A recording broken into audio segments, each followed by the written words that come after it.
नमस्कार दोस्तों, स्वागत है आपका आज के मुख्य समाचार में, जिसमें सबसे पहली और बड़ी खबर में बताएंगे कि पाकिस्तान को पीओके में लगा बड़ा झटका। पीओके में उतार फेंका पाकिस्तान का झंडा और कहा कि अवैध कब्जा हटाओ इमरान सरकार। जी हाँ दोस्तों, ये बड़ी जीत भारत की सरकार की मानी जा सकती है। क्या इसके पीछे मोदी सरकार का हाथ है कि पीओके में अब इमरान खान का और पाकिस्तान की सरकार का विरोध होने लगा है और झंडा तक उतार कर फेंक दिया गया है। इसी के साथ दूसरी बड़ी खबर में आपको बताएंगे कि चीन को दिया है भारत की सरकार ने बड़ा झटका। रेलवे ने 44 वंदे भारत ट्रेनों के निर्माण की निविदा रद्द कर दी है। और तीसरी बड़ी खबर में आपको बताएंगे कि चुनावी गाइडलाइंस जारी होते ही इलेक्शन मोड में आ गई है भारतीय जनता पार्टी। 30 अगस्त को बिहार का दौरा करेंगे जेपी नड्डा। हर एक खबर की दोस्तों गहराई में आपको ले जाएंगे, लेकिन उससे पहले अगर आप भी पीएम मोदी के हर एक फैसले में उनके साथ हैं और अगर आपको भी ऐसा लगता है कि पीएम मोदी के राज में चीन अपने घुटने टेक देगा, तो आप अभी इस वीडियो को लाइक कीजिए और इस लाल बटन को दबा के इस चैनल को फ्री में सब्सक्राइब करके घंटी बजाइए और कमेंट में हमें बताइए कि बिहार में किसकी सरकार बनने वाली है और कमेंट में जय हिंद लिखना मत भूलिएगा। दोस्तों रुक करते हैं तमाम बड़ी खबरों की तरफ। अवैध कब्जा हटाओ इमरान सरकार, पीओके में उतार फेंका पाकिस्तान का झंडा। जी हां दोस्तों, कश्मीर के एक हिस्से पर अवैध कब्जा जमाए बैठे पाकिस्तान को पीओके के नागरिक खुलकर चुनौती दे रहे हैं। ददियाल इलाके से पाकिस्तानी झंडों को हटाए जाने की मांग को लेकर भूख हड़ताल पर बैठे एक एक्टिविस्ट ने खुद पाकिस्तान का झंडा उतार दिया। हालांकि इसके बाद पाकिस्तानी सुरक्षा कर्मियों ने उनके साथ बदसलूकी की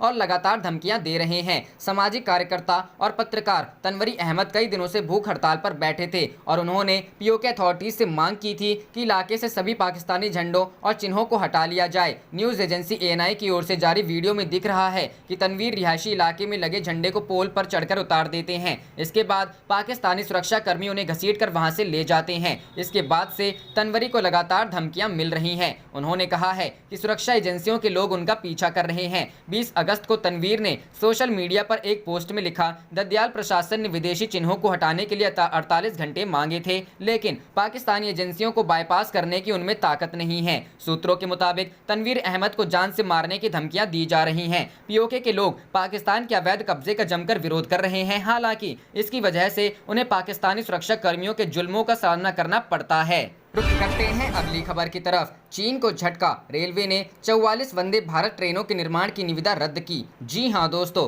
भारत ने 44 semi high speed Vande Bharat ट्रेनों के निर्माण की निविदा को रद्द कर दिया है। रेल मंत्रालय ने शुक्रवार रात को यह जानकारी दी। रेल मंत्रालय ने कहा कि वह हफ्ते के अंदर नई निविदा जारी करेगा और केंद्र के मेक इन इंडिया कार्यक्रम को तरजीह दी जाएगी। भारत सरकार की ओर से निविदा रद्द किए जाने का कदम चीन के लिए बड़ा झटका माना जा रहा है, क्योंकि 44 हाई स्पीड ट्रेन की आपूर्ति के लिए 6 दावेदारों में चीनी संयुक्त उद्यम CRRC Pioneer electric private limited अकेली विदेशी बोलीदाता के रूप में उभरी थी।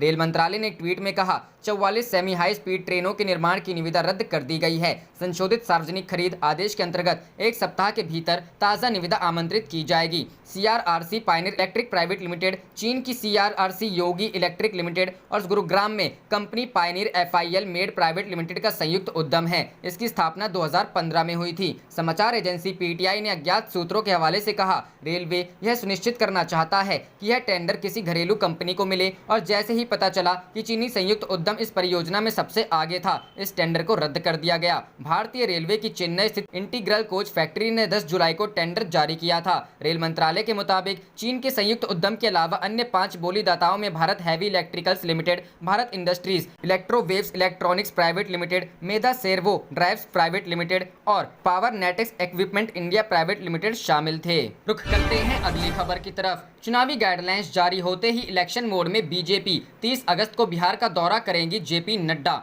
जी हां दोस्तों, कोरोना संकट के बीच बिहार में विधानसभा चुनाव कराने के लिए चुनाव आयोग ने गाइडलाइंस जारी कर दी है। माना जा रहा है कि अगले महीने सितंबर के 20 तारीख तक चुनाव के तारीखों का ऐलान कर दिया जाएगा। ऐसे में अब सभी राजनीतिक दल धीरे धीरे सक्रिय होती हुई नजर आ रही है। बीजेपी तो गाइडलाइंस जारी होते ही इलेक्शन मोड में आ चुकी है। राज्य में आज से शुरू हो रही है कार्य समिति की बैठक। शनिवार से बीजेपी की राज्य कार्य समिति की बैठक शुरू हो रही है। वीडियो कॉन्फ्रेंसिंग के जरिए हो रही बैठक के उद्घाटन सत्र को बिहार चुनाव प्रभारी देवेंद्र फडणवीस करेंगे। प्रदेश अध्यक्ष संजय जायसवाल ने बैठक की जानकारी देते हुए कहा कि कार्य समिति के सभी सदस्य, जिला अध्यक्ष, जिला प्रभारी, सांसद, पूर्व विधायक, पूर्व विधान पार्षद समेत सभी विधानसभा प्रभारी और मोर्चा प्रकोष्ठ के प्रदेश संयोजक वर्चुअल मीडियम से इस बैठक में जुड़ने वाले हैं। 30 अगस्त को बिहार दौरे पर जाएंगे जेपी नड्डा। साथ ही इसके अलावा बीजेपी के राष्ट्रीय अध्यक्ष जेपी नड्डा 30 अगस्त को बिहार दौरे पर जा रहे हैं। राष्ट्रीय अध्यक्ष 30 अगस्त को पटना से प्रधानमंत्री नरेंद्र मोदी के मन की बात कार्यक्रम को सुनेंगे।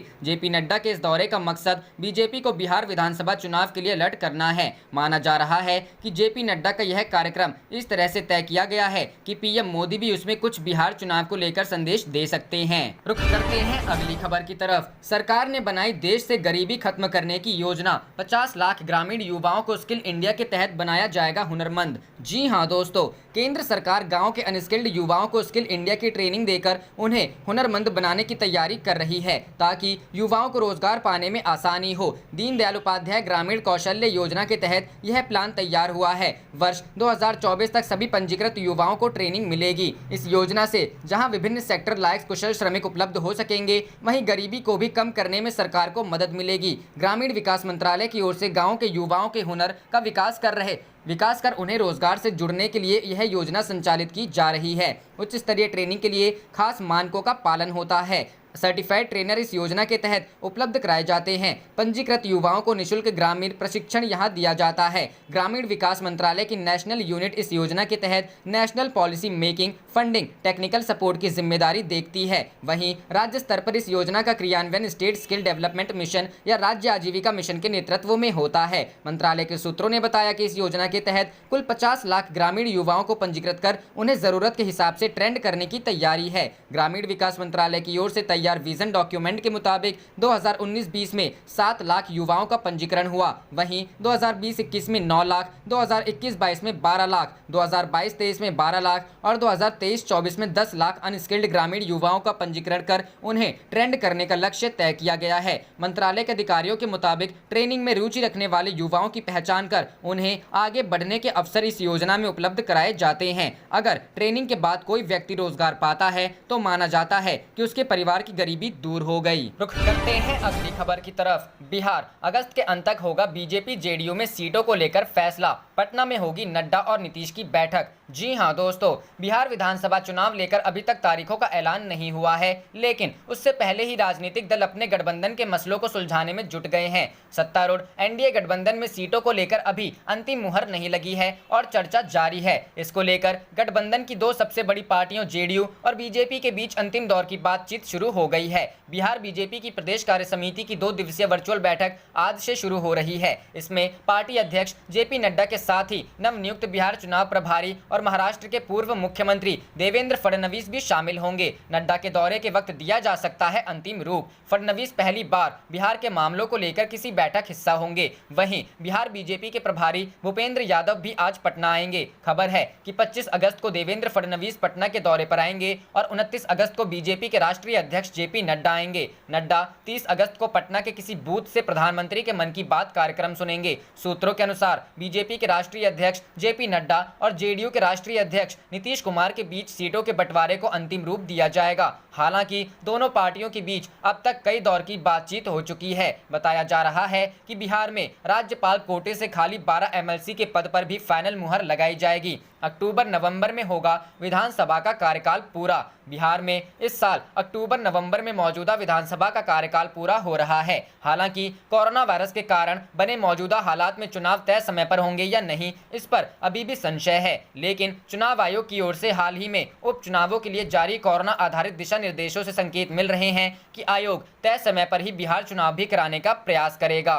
रुख करते हैं अगली खबर की तरफ। चीन ने पाकिस्तान को $2 बिलियन देने से मना किया। कहा, हमें कर्ज के बदले चाहिए गिलगिट बाल्टिस्तान। जी हां दोस्तों, पाकिस्तान के विदेश मंत्री शाह महमूद कुरैशी गुरुवार रात चीन की राजधानी पहुंच गए। कुरैशी के दौरे के साथ ही एक बड़ी जानकारी सामने आ रही है। सूत्रों के मुताबिक चीन ने पाक को $2 बिलियन का लोन देने से साफ इनकार कर दिया है। कुरैशी ऐसे समय में चीन पहुंचे हैं जब सऊदी अरब के साथ रिश्ते तल्ख हो चुके हैं और दोनों देशों में तनातनी जारी है। इससे पहले मंगलवार को ही प्रधानमंत्री इमरान खान ने एक इंटरव्यू में कहा है कि पाकिस्तान का भविष्य इसके पुराने साथी चीन से जुड़ा है। चीन ने उधार लेकर चुकाया है सऊदी अरब का कर्ज। पिछले दिनों सऊदी अरब ने पाकिस्तान से अपने $1 बिलियन वापस मांगे। यह रकम सऊदी ने पाकिस्तान को कर्ज के तौर पर दी थी। पाक ने चीन से $1 बिलियन उधार लेकर सऊदी अरब का उधार चुकाया था। सूत्रों की माने तो अब $2 बिलियन देने के लिए चीन ने शर्त रख दी है। अगर पाकिस्तान को रकम चाहिए तो फिर उसे गिलगिट बाल्टिस्तान का कुछ हिस्सा बदले में देना होगा।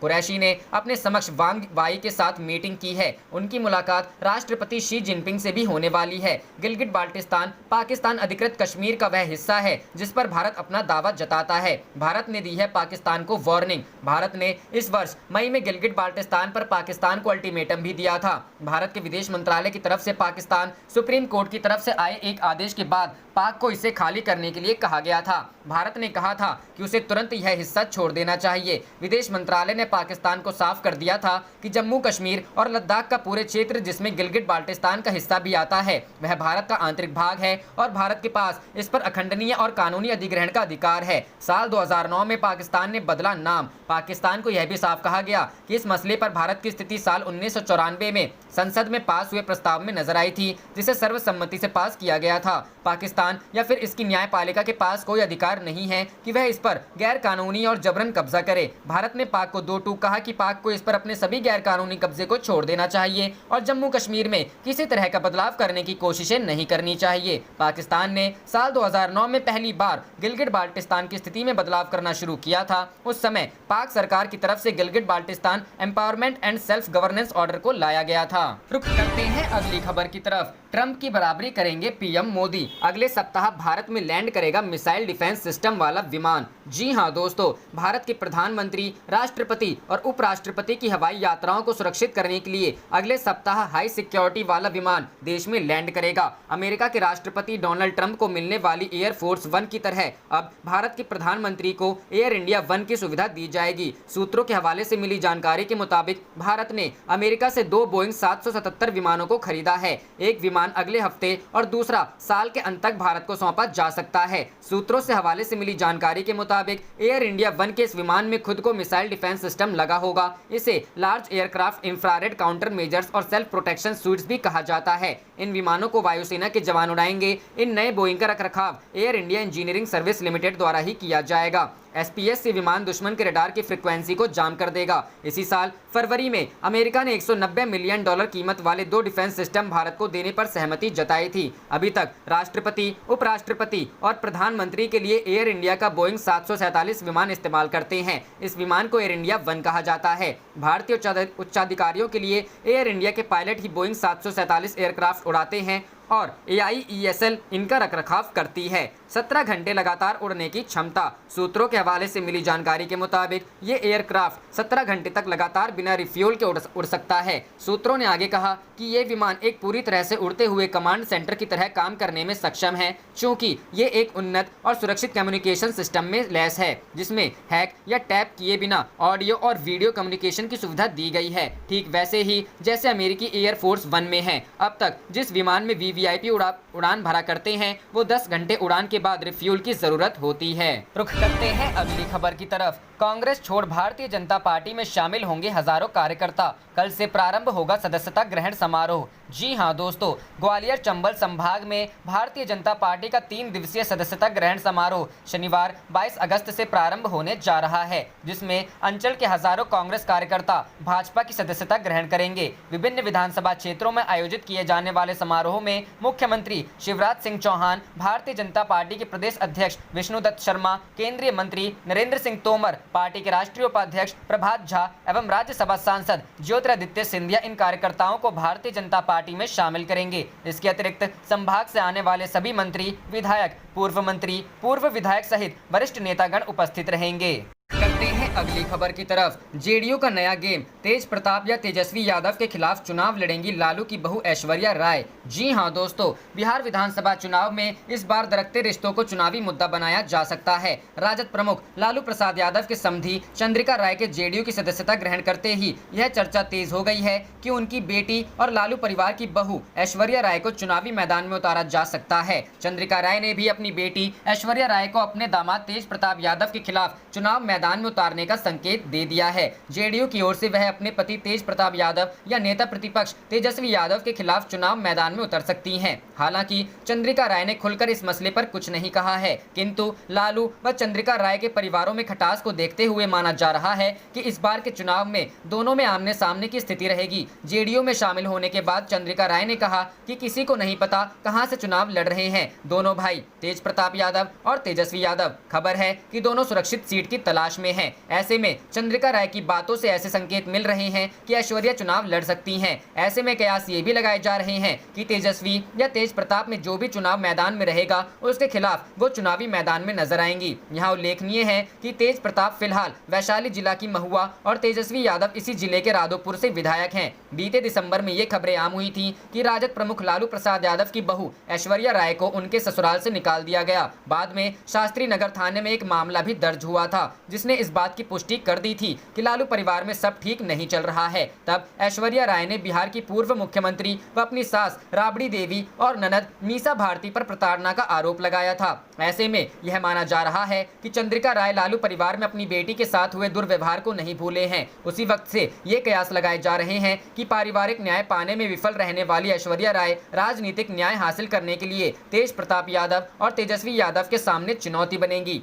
रुक करते हैं अगली खबर की तरफ। पश्चिम बंगाल में राज्यपाल का ममता सरकार पर बड़ा आरोप, कहा कोरोना के खिलाफ जंग में घोटाला। जी हां दोस्तों, पश्चिम बंगाल के राज्यपाल जगदीप धनखड़ ने तृणमूल कांग्रेस सरकार पर शुक्रवार को एक बार फिर गंभीर आरोप लगाए हैं। कोरोना महामारी से निपटने के लिए चिकित्सा उपकरणों की खरीद प्रक्रिया में करोड़ों रुपए के घोटाले का आरोप लगाते हुए राज्यपाल ने कहा है कि जाँच के लिए गठित 3 सदस्यीय पैनल सच्चाई पर पर्दा डालने के लिए है। धनखड़ ने कहा कि पैनल में टॉप ब्यूरोक्रेट्स शामिल है जिनकी साख कम है। उन्होंने कहा कि केवल स्वतंत्र जांच से यह पता लगाया जा सकता है कि पैसा कहां से कहां गया और किन्हें अनुचित लाभ मिला। पैनल की अगुवाई गृह सचिव अल्पन बंदोपाध्याय कर रहे हैं। धनखड़ ने मुख्यमंत्री ममता बनर्जी को टैग करते हुए ट्वीट किया, महामारी खरीद में करोड़ों का घोटाला, पर्दा डालने वाली जांच, विश्वसनीयता की कमी, निर्णय लेने वाले दोष को छिपाने के लिए जांच कर रहे हैं। कार्योत्तर बचाव तंत्र, केवल स्वतंत्र जांच से ही दोष साबित होगा। यह पता लगाने की जरूरत है कि पैसा कहां गया और किन्हें अनुचित लाभ मिला। राज्य सरकार के एक अधिकारी ने सप्ताह हिंदुस्तान टाइम्स को बताया कि पश्चिम बंगाल स्वास्थ्य विभाग ने पिछले कुछ महीनों में कई आइटम्स खरीदे हैं। उन्होंने कहा 2000 करोड़ रुपए से अधिक खर्च किए गए हैं। भ्रष्टाचार के आरोपी इसी खरीद से संबंधित हैं। करते हैं अगली खबर की तरफ। 21,000 रुपए से कम सैलरी पाने वालों के लिए सरकार जल्द कर सकती है बड़ा ऐलान, स्कीम में होगा बदलाव। जी हां दोस्तों, केंद्र सरकार ने गुरुवार को 41 लाख इंडस्ट्रियल वर्कर्स को ESIC स्कीम के जरिए लाभ देने के लिए नियमों में ढील दी है। कोरोना वायरस महामारी की वजह से नौकरी जाने वालों के लिए यह ढील 24 मार्च से 31 दिसंबर 2020 तक के लिए लागू होगा। इस प्रस्ताव को employ state insurance corporation board ने मंजूरी दी, जिसकी अध्यक्षता केंद्रीय श्रम मंत्री संतोष गंगवार कर रहे थे। ESIC ने कैलकुलेट किया है कि इससे मार्च से दिसंबर के बीच करीब 41 लाख लाभार्थियों को राहत मिल सकेगी। ESIC एक सोशल सिक्योरिटी संस्था है जो श्रम मंत्रालय के अधीन है। ESIC बोर्ड के अमरजीत कौर ने इस मंजूरी के बाद कहा कि इसके तहत ESIC के अंतर्गत आने वाले योग्य वर्कर्स को अपनी सैलरी का 50% तक कैश बेनिफिट प्राप्त करने में मदद मिलेगी। उन्होंने कहा कि इस फैसले को मंजूरी मिल चुकी है और वर्कर्स के एक सेगमेंट को इससे लाभ मिल सकेगा। हालांकि उन्होंने यह भी कहा कि अगर क्राइटेरिया में कुछ और राहत मिलती तो इससे करीब 75 लाख वर्कर्स को सीधे तौर पर लाभ मिलता।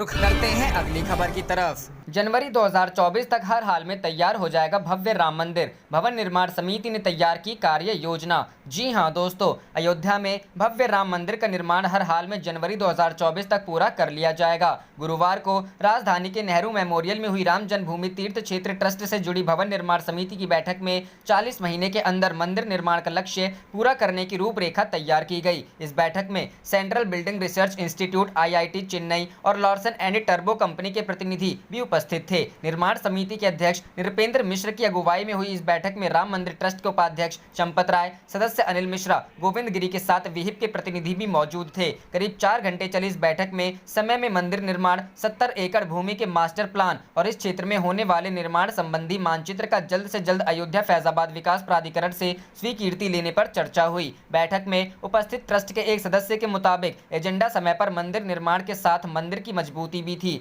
मंदिर निर्माण के लिए 60 मीटर खुदाई की गई है। इससे निकली मिट्टी की मजबूती को जांचने का काम CBRI करेगी। निर्माण के दौरान किस तरह की जरूरतें होंगी, इस पर भी विस्तार से चर्चा की गई। अंत में तय किया गया कि मंदिर का निर्माण पहले से तय 36 से 40 महीने के बीच हर हाल में कर लिया जाए। रुक करते हैं अगली खबर की तरफ। उपराष्ट्रपति ने दिया जनसंख्या नियंत्रण पर जोर, बोले देश के विकास में है रोड़ा। जी हां दोस्तों, देश की बढ़ती जनसंख्या पर उपराष्ट्रपति वेंकैया नायडू ने चिंता जाहिर की है। वेंकैया नायडू ने कहा कि जनसंख्या वृद्धि को रोकने के लिए विकास की चुनौतियों में सावधानी बरतनी होगी। राजनीतिक पार्टियों और नेताओं को इस मामले में लोगों को समझाना चाहिए। उपराष्ट्रपति ने भारत की पारंपरिक संयुक्त परिवार प्रणाली का एक बार फिर जिक्र किया। उपराष्ट्रपति ने कहा, बुजुर्गों के साथ होने वाले दुर्व्यवहार, अनादर की रिपोर्टों से अत्यंत व्यथित होता हूं। लिंग अनुपात में ज्यादा अंतर होना हमारे समाज की स्थिरता पर प्रतिकूल प्रभाव डालेगा। उपराष्ट्रपति ने एक ऐसे समाज के निर्माण का आह्वान किया जो सभी प्रकार के लैंगिक भेदभाव से मुक्त हो। पीएम मोदी ने भी दिया था जनसंख्या नियंत्रण पर संदेश। IAPPD की रिपोर्ट में संसद और विधानसभाओं में महिलाओं के लिए आरक्षण की मांग की। उपराष्ट्रपति ने जनसंख्या के मुद्दे पर सबका ध्यान लाते हुए कहा कि तेजी से बढ़ती जनसंख्या के कारण आज विकास की चुनौतियां बढ़ती जा रही हैं। रिपोर्ट पर बात करते हुए उपराष्ट्रपति बोले, हमें जनसंख्या और विकास के बीच के संबंध को पहचानने की जरूरत है। विशेषज्ञों द्वारा किए गए अनुमानों के हवाले से कहा गया है कि भारत की जनसंख्या 2036 तक बढ़कर 1.52 मिलियन हो जाएगी। वेंकैया नायडू ने कहा कि जनसंख्या बढ़ोतरी के चलते आज 20% लोग गरीबी रेखा से नीचे हैं और इतने ही लोग अशिक्षित भी हैं। इस मामले पर बात करते हुए उन्होंने परिवार नियोजन पर जोर दिया। प्रधानमंत्री नरेंद्र मोदी ने भी पिछले साल स्वतंत्रता दिवस पर देश को संबोधित करते हुए कहा था कि जिनका परिवार छोटा है उन्होंने भी देश के विकास में अपना सहयोग दिया है। आप देख रहे थे आपका अपना चैनल जय हिंद जय भारत।